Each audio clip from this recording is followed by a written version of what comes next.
वाहिदभाईने दिला होता इशारा, कारंजे साहेबांनी घेतला मनावर आणि शास्त्रीनगर परिसरात अधिकारी झाले दाखल। याबाबत अधिक माहिती अशी की 3 दिवसापूर्वी शास्त्रीनगर परिसरातील नागरिकांना गटरचा व ड्रेनेजचा घाण पाणी नळाला येत असल्याचे तक्रार काँग्रेस पक्षाचे भावी नगरसेवक वाहिद बिजापुरे यांना सांगितले होते। वाहिद बिजापुरे यांनी तत्काळ या संदर्भात दखल घेत शास्त्रीनगर परिसरातील नागरिकांना घेऊन महानगरपालिके येथे दाखल झाले।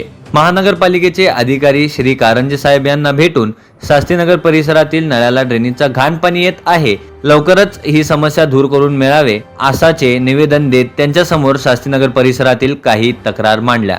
अखेर त्या तक्रारीची दखल महानगरपालिकेचे अधिकारी कारंजे यांनी घेत महानगरपालिकेचे अधिकारी व कर्मचारी यांना सोमवार आज रोजी तुम्ही शास्त्रीनगर येथे जा आणि गटरचं पाणी हे नळाला कुठून येत आहे, काय प्रॉब्लेम आहे या संदर्भात मला रिपोर्ट सदर करून लवकरच काम करा असे आदेश दिले होते।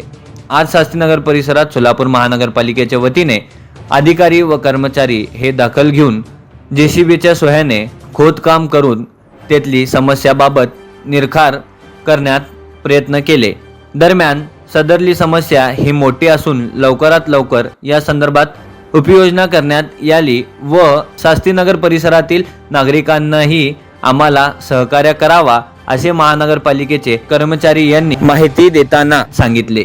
विभागीय अधिकारी क्षीरसागर नंतर 2 दिवसापूर्वीच मला ही तक्रार प्राप्त झालेली होती। त्या तक्रार अनुषंगाने आजपर्यंत कुठली तक्रार प्राप्त झाली त्यावर मी त्या जागेवर जाऊन त्या ठिकाणी छानशा केलेली आहे। त्याच अनुषंगाने या ठिकाणी आलो आहे। बघितलं इथं दातेवाडीने लोक राहतात, त्या ठिकाणी जुनी पाईपलाईन आहे ती आपण बदलण्याचा प्रयत्न करूया। ज्या ठिकाणी घाण पाणी येतं आहे ते देखील आम्ही तातडीने त्याच्यावर आम्ही उपाययोजना करून तो घाण पाण्याचा प्रश्न आम्ही मिटवू।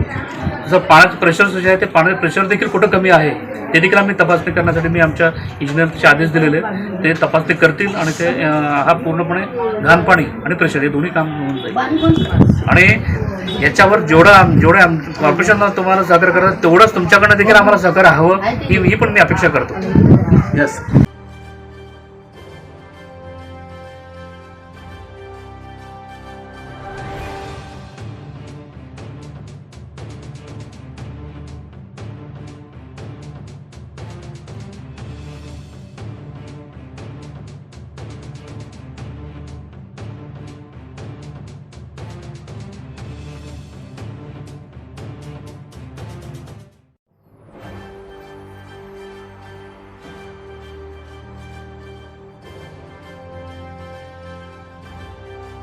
नवनवीन बातम्या पाहण्यासाठी SB न्यूज चॅनलला लाईक करा, शेअर करा, सबस्क्राईब करा।